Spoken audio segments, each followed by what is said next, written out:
कि वो लोग जो लगातार 12 साल से कहते हैं कि नरेंद्र मोदी इतने बेहतरीन वक्ता हैं कि जब वो बोलते हैं तो देवता आसमान से फूल बरसाते हैं, वो नरेंद्र मोदी एक पर्ची वाले प्रधानमंत्री बन गए हैं। बताइए, मैं दर्शकों से पूछना चाहती हूँ ये सवाल, क्या आपको ये नाम मंजूर है, पर्ची वाले प्रधानमंत्री? तो ये जो नए पर्ची वाले प्रधानमंत्री हैं, किस तरह से हिज एक्सेलेंसी कह रहे हैं, मैं शुक्रिया अदा करना चाहती हूँ उन व्यक्ति का जो ट्रांसलेशन कर रहे थे यहाँ पर, और उन्होंने कम से कम ये कहा कि मिस्टर प्रेसिडेंट। एक्सेलेंसी आप और हम, एक्सेलेंसी हम हमेशा, एक्सेलेंसी आप जानते हैं, एक्सेलेंसी समझौते, एक्सेलेंसी में फिर एक बार। ये गोदी जो एंकर्स हैं, अपने को पत्रकार कहते हैं, ये यहाँ पर ये महोदया कह रही हैं, ओहो हो गजब इम्प्रेस किया जा रहा है। दूसरी तरफ ये दूसरे महोदय हैं। और कल तो सुना ही सुना है, आज आमने सामने बैठ के ट्रंप को सुना दिया। आप ये भी देखिए कि जो ट्रंप खुद को बॉस कह रहे थे, उनके खुद के तेवर नरेंद्र मोदी के सामने आज ढीले पड़े हुए थे। भाई साहब, इतनी तारीफ मोदी की, इतनी तारीफ की है ट्रंप ने कि अगर मक्खन लगाने का कंपटीशन होता तो उसमें फिसल के आदमी गिर जाए, इतना मक्खन मोदी को लगाए ट्रंप। नमस्कार, स्वागत है आपका इस खास कार्यक्रम में। मैं हूं आरफा खानम शेरवानी। 15 साल पहले जिस व्यक्ति ने ये कहकर भारत के लोगों को बेवकूफ़ बनाया कि वो भारत के मान सम्मान और उसकी सरहदों की रक्षा करेगा, वो देश का सबसे मजबूत प्रधानमंत्री बनेगा, 12 साल पहले जिस व्यक्ति को भारत की जनता ने प्रधानमंत्री बनाया, फिर उसके बाद दोबारा बनाया, तीसरी बार बनाया, अब हमारे सामने हर तरह से वो गवाह और सबूत मिल रहे हैं जिस पर साफ तौर पे ये कहा जा सकता है बिना क्वेश्चन मार्क के कि क्या नरेंद्र मोदी भारत के इतिहास के सबसे कमज़ोर प्रधानमंत्री के तौर पर न सिर्फ कि उभर रहे हैं बल्कि स्थापित हो रहे हैं। अब देखिए कि 16 महीने बाद डोनाल्ड ट्रंप के साथ जो उनकी बातचीत हुई है, वो अपने आप में मास कम्युनिकेशन के, पत्रकारिता के छात्रों के लिए भी और राजनीतिक विज्ञान के छात्रों के लिए भी एक केस स्टडी के तौर पर देखा जा सकता है। बॉडी लैंग्वेज से लेकर नरेंद्र मोदी जी की जो मशहूर हो चुकी है, जो दुनिया में उनकी शोहरत हो चुकी है, उनकी हंसी की, और किस तरह से वो डोनाल्ड ट्रंप के साथ बैठकर अपने नागरिकों के, न सिर्फ कि वो लोग जो जीवित हैं बल्कि मृत शहीद नागरिकों के सम्मान की, उनकी गरिमा, उनकी डिग्निटी की रक्षा भी नहीं कर पाए और सिर्फ ये कहते पाए गए his excellency, his excellency, his excellency. आप सोचिए कि दो लोग, दो देशों के, एक सबसे पुराना लोकतंत्र और एक सबसे बड़ा लोकतंत्र दुनिया का, उनके नेता बैठे हुए आमने सामने, न सिर्फ कि मिस्टर प्रेसिडेंट या मिस्टर प्राइम मिनिस्टर कहा जाता, अगर नरेंद्र मोदी के केस में प्राइम मिनिस्टर, उनके केस में प्रेसिडेंट, हिज एक्सेलेंसी बार बार कहते रहे। भारत की जनता को बार बार क्यों एक शर्मिंदगी का एहसास करा रहे हैं नरेंद्र मोदी? जैसे कि इतना बड़ा देश, ये 150 करोड़ का देश, उसको छोटा क्यों कर रहे हैं नरेंद्र मोदी? फ़र्क यहाँ पर इस बात का नहीं है कि हम गरीब हैं या अमीर हैं, हम विकसित हैं या विकासशील हैं। फ़र्क इस बात का है कि हमारे नेता दूसरे नेता के सामने आकर इतना झुक क्यों जाते हैं। मैं आपको कई इस तरह के एग्जाम्पल देना चाहती हूँ। अभी आपसे शुरुआत करना चाहती हूँ इसी बात से कि किस तरह से नरेंद्र मोदी ने उस व्यक्ति को, जिसने पूरे पश्चिम एशिया की शांति को न सिर्फ कि भंग किया बल्कि सैकड़ों की तादाद में, गज़ा का अगर एग्जाम्पल लें इससे पहले और उसके बाद अब ईरान का एग्जाम्पल ले लें, अगर गज़ा की हम बात करें तो हज़ारों नागरिक, और इधर हम बात करें लेबनान और ईरान मिलाकर तो भी सैकड़ों नागरिकों की हत्या हुई, और यहाँ प्रधानमंत्री कह रहे हैं कि पश्चिम एशिया में शांति की स्थापना के लिए मैं अभिनंदन करता हूँ। मिलजुल करके हमने जो टारगेट तय किए उसको पूरा करने के लिए भरपूर प्रयास कर रहे हैं और हम बहुत तेजी से आगे बढ़ रहे हैं। एक्सेलेंसी, पश्चिम एशिया में शांति के जो प्रयास में प्रगति हुई है, इसके लिए मैं आपका अभिनंदन करता हूं। आपके इन प्रयासों के कारण पश्चिम एशिया में शांति की एक नई किरण नजर आ रही है और हम आशा करते हैं कि चिरस्थायी शांति बनेगी।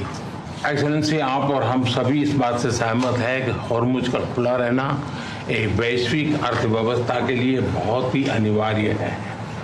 एक्सेलेंसी, हम हमेशा कहते रहे हैं कि फ्रीडम ऑफ नेविगेशन सुनिश्चित होना चाहिए और इस पर हम सब ने मिलकर के बल देना चाहिए।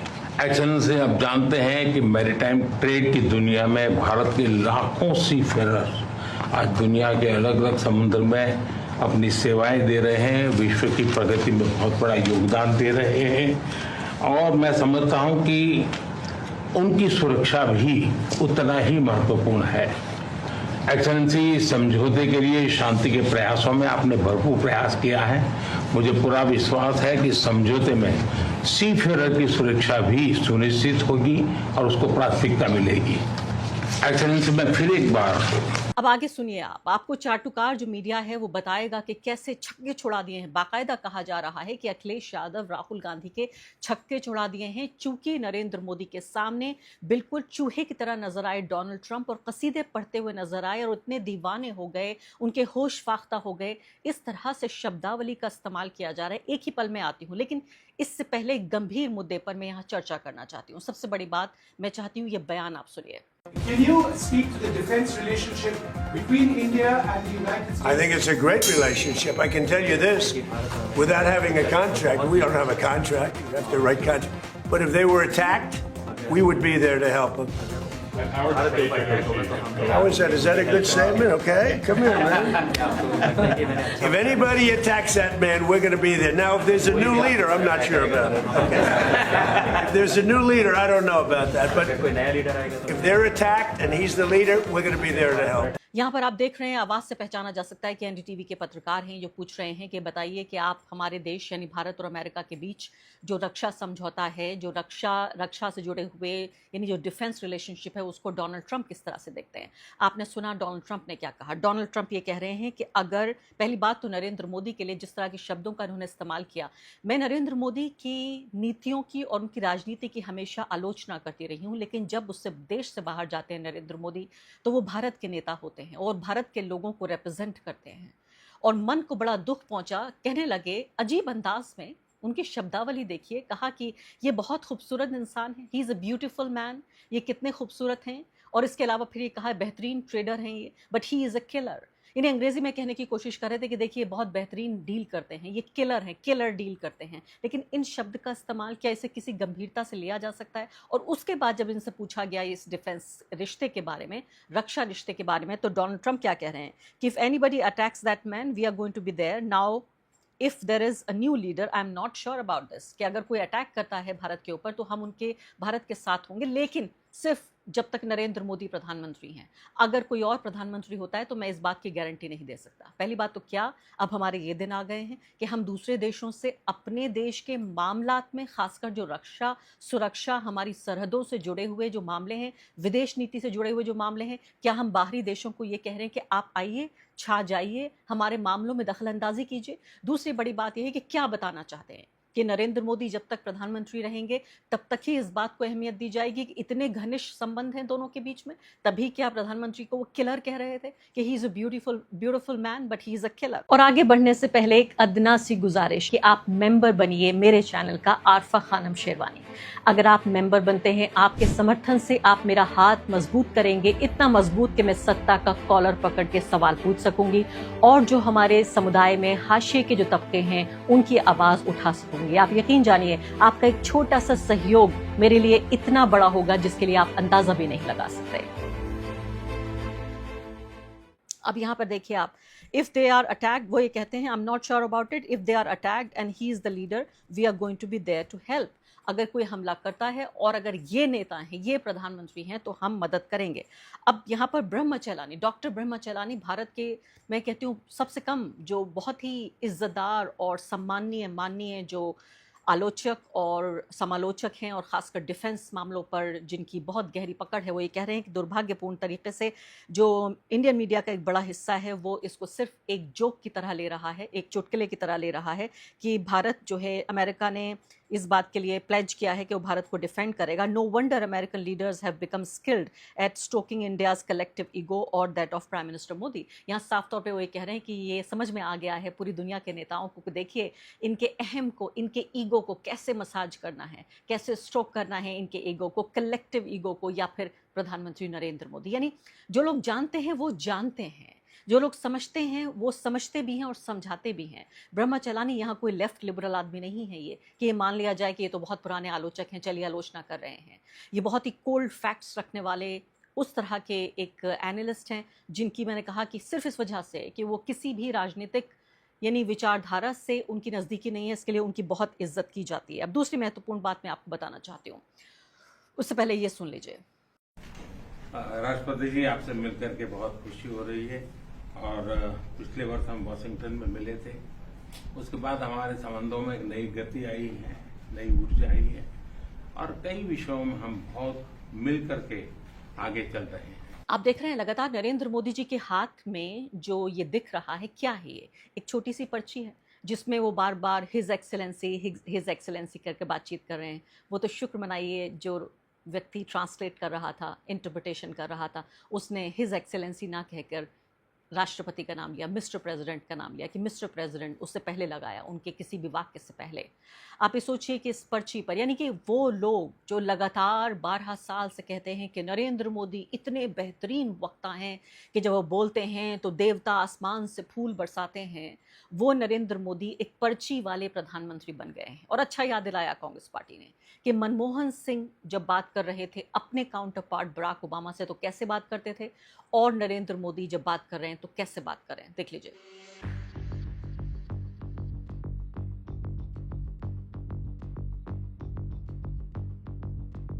कांग्रेस पार्टी के हैंडल से आपने ये तस्वीर देखी, ये वीडियो देखा, साफ तौर पे बताता है कि किस तरीके से जो नरेंद्र मोदी हैं, मुझे लगता है कि मनमोहन सिंह को मनमोहन सिंह कहा गया, बिना पर्ची बिना टेलीप्रॉम्प्टर के बड़े बड़े भाषण वो दिया करते थे। क्या नरेंद्र मोदी को अब हम पर्ची वाले प्रधानमंत्री कहने लगे? बताइए, मैं दर्शकों से पूछना चाहती हूँ ये सवाल, क्या आपको ये नाम मंजूर है, पर्ची वाले प्रधानमंत्री? और ये पर्ची मेरी तो नहीं है, ये पर्ची आपकी भी नहीं है, खुद प्रधानमंत्री नरेंद्र मोदी की पर्ची है। अगर टेलीप्रॉम्प्टर नहीं है तो पर्ची के बिना 2 लाइन नहीं बोल पा रहे हैं हमारे प्रधानमंत्री, और उसके बाद भी सिर्फ खुशामद करते हुए नजर आ रहे हैं। तो ये जो नए पर्ची वाले प्रधानमंत्री हैं, किस तरह से हिज एक्सेलेंसी कह रहे हैं। मैं शुक्रिया अदा करना चाहती हूँ उन व्यक्ति का जो ट्रांसलेशन कर रहे थे यहाँ पर, और उन्होंने कम से कम ये कहा कि मिस्टर प्रेसिडेंट। हालांकि हमेशा दस्तूर ये रहा है, मैंने आपको बताया कि या तो मिस्टर प्रेसिडेंट या मिस्टर प्राइम मिनिस्टर, जो भी आपका दर्जा है उस हिसाब से ये बातचीत की जाती है। इतनी खुशामदें क्यों की जा रही हैं? अगली बात पे आ जाती हूँ।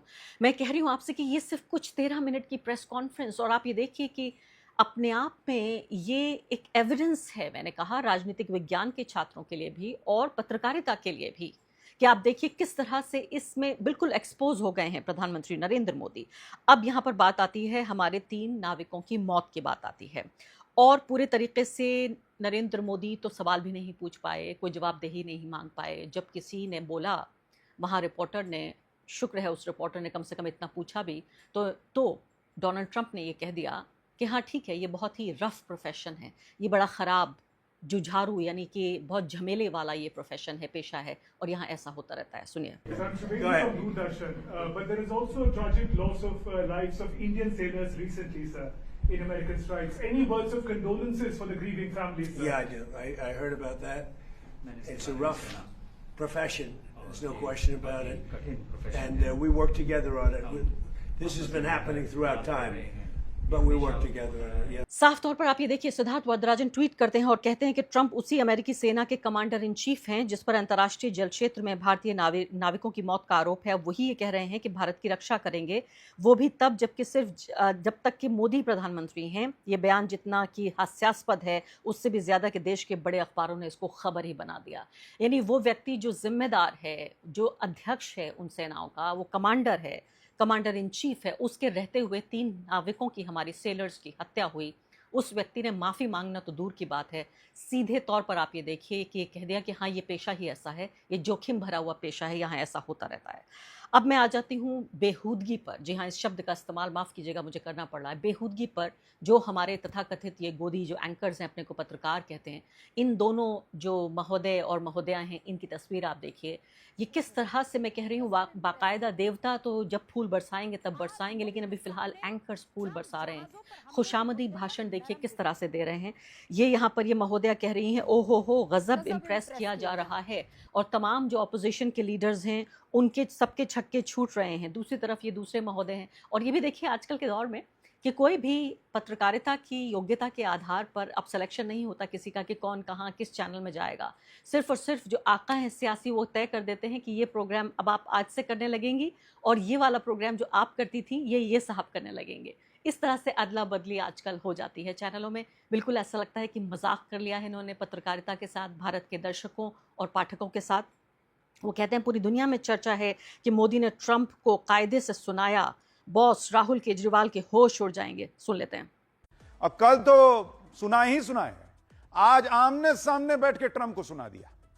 आप ये भी देखिए कि जो ट्रंप खुद को बॉस कह रहे थे, उनके खुद के तेवर नरेंद्र मोदी के सामने आज ढीले पड़े हुए थे। भाई साहब, इतनी तारीफ मोदी की, इतनी तारीफ की है ट्रंप ने कि अगर मक्खन लगाने का कंपटीशन होता तो उसमें फिसल के आदमी गिर जाए, इतना मक्खन मोदी को लगाए हैं ट्रंप।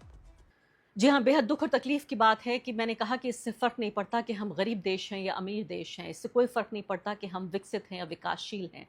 प्रधानमंत्री नरेंद्र मोदी से हम सिर्फ एक बात की अपेक्षा करते हैं, वो ये कि हमारे मान, सम्मान और गरिमा की वो रक्षा करें जब अंतर्राष्ट्रीय प्लेटफॉर्म पर जाकर वो हमें रिप्रेजेंट करते हैं। शुक्रिया।